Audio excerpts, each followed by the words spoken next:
16 décembre 2004, 16 décembre 2014, 10 ans jour pour jour que disparaissait Deïda Aïdara. Ce journaliste gambien avait été assassiné alors qu'il rentrait du travail. 10 ans après, le crime reste impuni.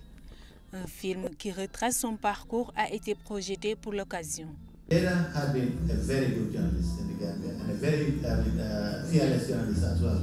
Depuis 10 ans, aucune investigation n'a été ouverte pour élucider ce meurtre. Et nous avons estimé que ça renforce l'injustice et il était important qu'on réalise ce film pour montrer toutes les procédures, toutes les péripéties que la famille a subies.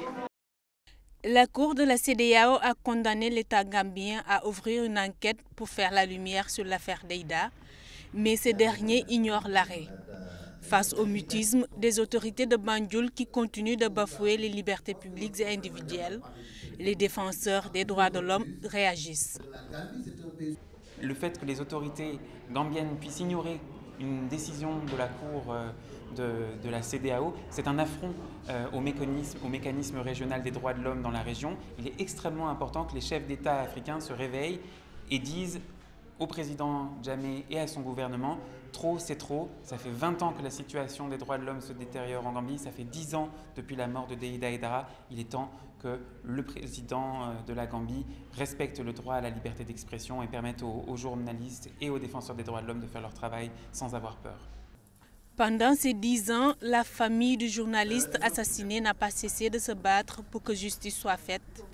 Sa fille, aujourd'hui exilée en Angleterre, accuse le gouvernement gambien de protéger les assassins de son père. Les autorités gambiennes ne font rien pour faire la lumière sur le meurtre. La question qu'on se pose, c'est pourquoi le gouvernement protège les coupables. La Gambie abrite le siège de la Commission africaine des droits de l'homme, mais elle reste un pays défaillant où l'impunité fait loi. Au-delà du cas de Deïda Aïdara, des journalistes sont torturés et forcés à l'exil.